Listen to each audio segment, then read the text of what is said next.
Hey guys, welcome to world affairs. मैं हूं प्रशांत Dhawan. Now कुछ ही दिन पहले मैंने एक वीडियो अपलोड करी थी, उसमें मैंने आपको ये बताया था कि इन द फ्यूचर आपको दिखेगा इंडिया, पाकिस्तान और चाइना के बीच में Asian peace. Now again, North Korea में किम जोंग उन क्या कर दे उस पर मैं कुछ कह नहीं सकता, वो एक कम्प्लीटली डिफरेंट एस्पेक्ट है, मगर हमारे रीजन में डेफिनेटली आने वाले कुछ सालों के लिए आपको दिखेगा पीस। और इसकी शुरुआत ऑलरेडी हम देख चुके हैं। पैंगोंग लेक से चाइना पीछे हट चुका है, बाकी जगह भी डिसएंगेजमेंट की बात स्टार्ट हो चुकी है। और अब एक और बहुत ही अच्छी न्यूज़ आई है बिटवीन इंडिया एंड पाकिस्तान।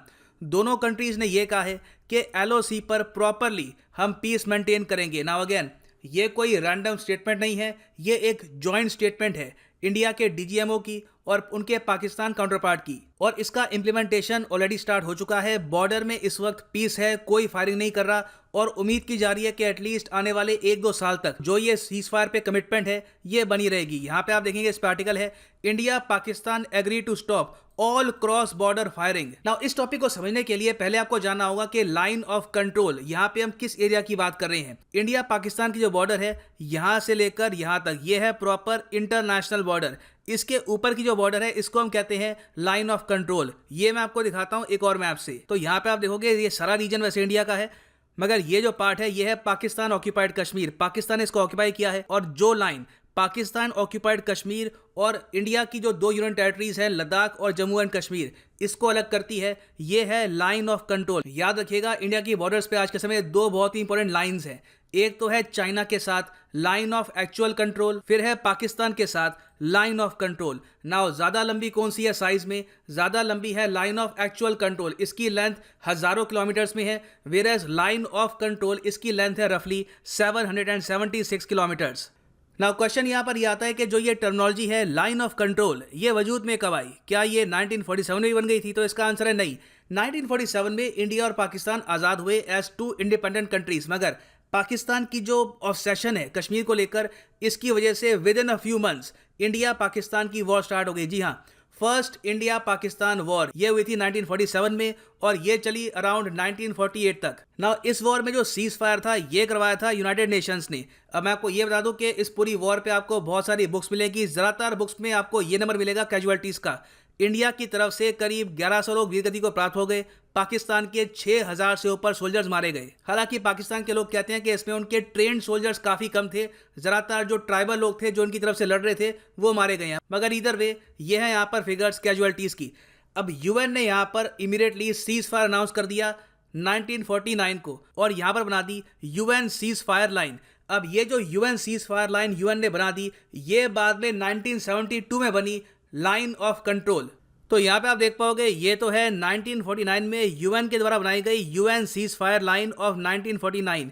ये बनी रही थी 1971 वॉर तक। 1971 वॉर में आपको पता होगा कि पाकिस्तान की बहुत बड़ी हार हुई थी, इन्होंने अपना एक बहुत बड़ा एरिया गंवा दिया और ईस्ट पाकिस्तान बन गया बांग्लादेश। अब इस वॉर के बाद 1972 में हुआ था शिमला एग्रीमेंट। इंडिया ने 90,000 से ऊपर जो पाकिस्तानी प्रिजनर ऑफ वॉर थे जो इंडिया में पकड़े गए थे ये वापस लौटाए। मगर इंडिया ने यहाँ पर एक बहुत बड़ी मिस्टेक कर दी लाइन ऑफ कंट्रोल के मामले में।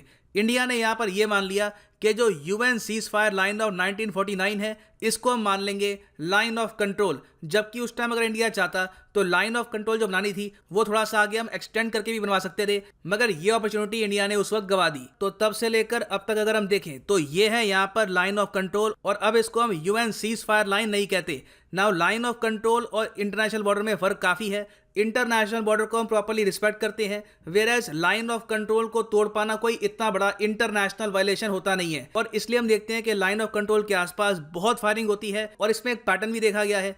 कई बार होता है कि 2-3 साल तक लगातार फायरिंग होती है, फिर उसके बाद 6-7 महीने का होता है पीस, फिर जो ये साइकिल है ये रिपीट होती है। अब यहाँ पे आप अगर देखेंगे ये 2016-18 का डेटा है जब बहुत ज़्यादा बॉर्डर पे फायरिंग हुई थी बिटवीन इंडिया एंड पाकिस्तान। इसमें बताया जाता है कि इंडिया की तरफ से लगभग 60 के आसपास जो सोल्जर्स हैं ये वीरगति को प्राप्त हो गए।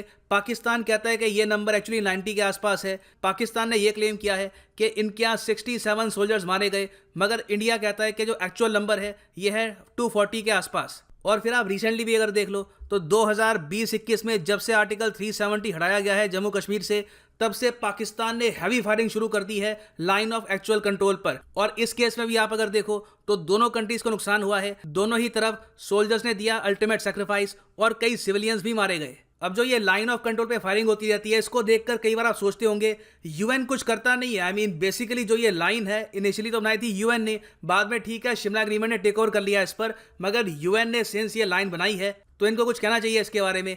तो देखिए यूएन के चीफ यही कहते हैं जब भी फायरिंग बहुत ज़्यादा बढ़ जाती है कि फायरिंग मत करिए, शांति बना के रखिए। उसके अलावा कोई यहाँ पर बाइंडिंग प्रोटोकॉल तो है नहीं कि दोनों कंट्रीज पर सैंक्शन लग जाएंगे। तो यूएन भी आप अगर देखो, ये आर्टिकल है कुछ महीने पहले का, यूएन के चीफ हैं एंटोनियो गुतेरेस, इन्होंने यही कहा कि अपील करता हूँ आपसे फायरिंग मत करिए, सीज फायर को वायलेट मत करिए। और उसके अलावा यूएन का एक ऑब्जर्वर ग्रुप भी है इंडिया पाकिस्तान में, यह है United Nations military observer group in India and Pakistan. ये भी रिपोर्ट सबमिट करता रहता है कि इतनी सीज फायर वायलेशन हुई है, इतने सोल्जर्स मारे गए हैं। दोनों कंट्रीज को ये कहते हैं कि सीज फायर वायलेट मत करो, मगर कुछ ज़्यादा इसका इम्पैक्ट होता नहीं है। तो यूएन को आप अगर देखोगे, चाहे सीरिया का इशू हो, चाहे इसराइल का इशू हो, चाहे इंडिया पाकिस्तान का इशू हो, यूएन की ज्यादा कुछ रेलेवेंस बची नहीं है, कुछ इसकी इंपॉर्टेंस है नहीं। जब भी दोनों कंट्रीज के बीच में पीस स्थापित होता है तो इंडिया पाकिस्तान आपस के समझौते के हिसाब से ही करते हैं, और यहां पर भी यही हुआ है। फरवरी 2021 में जॉइंट स्टेटमेंट आई।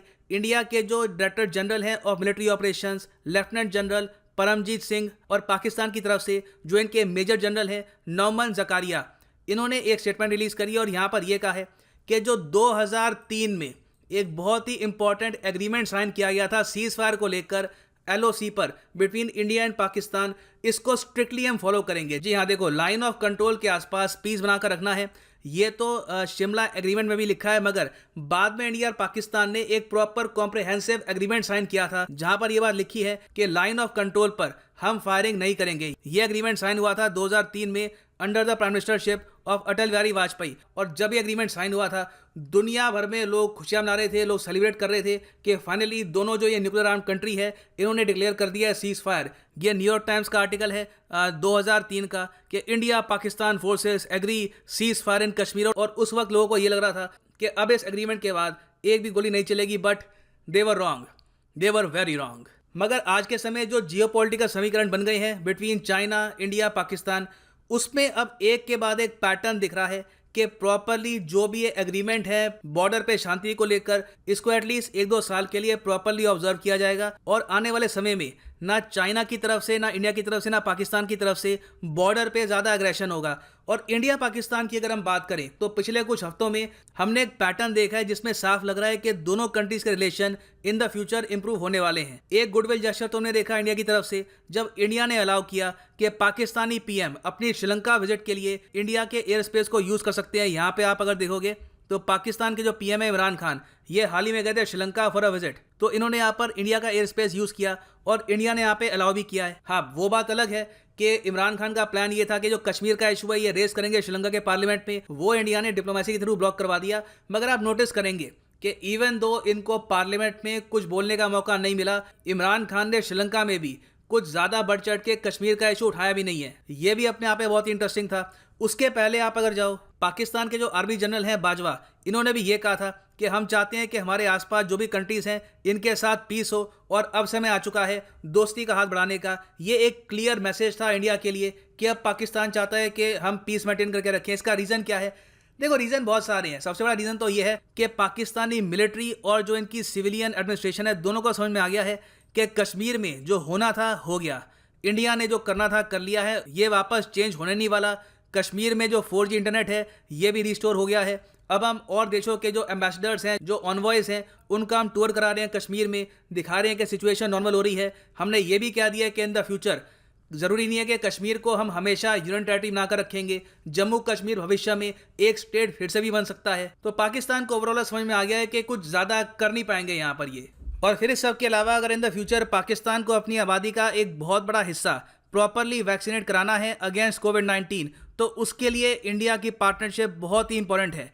अभी तक पाकिस्तान में एक भी batch made in India vaccine का नहीं गया, तो पाकिस्तान डेफिनेटली ये भी चाहेगा कि इन द फ्यूचर इंडिया के साथ जो इनके रिलेशन है ये इंप्रूव हो, ताकि इंडिया वैक्सीन भी एक्सपोर्ट करे टू पाकिस्तान। इसके अंदर मैं आपको बता चुका हूँ कि सार्क का एक इनिशिएटिव ऑलरेडी तैयार है, इस पर बहुत ही जल्द आपको काम होता हुआ भी दिखेगा। नाउ फाइनली मैं जानना चाहूँगा कि इंडिया पाकिस्तान के बीच में जो ये पीस एस्टैब्लिश हो रहा है, क्या आपके हिसाब से ये लॉन्ग टर्म में इंडिया के स्ट्रेटेजिक इंटरेस्ट के लिए अच्छा है, या फिर आप ये मानते हैं कि it is better to always keep pressure on Pakistan? लिखिएगा इसके बारे में कमेंट सेक्शन में। I am sure all of us would like to know. ये है अंत इस वीडियो का। Thanks for listening and as always God bless you all.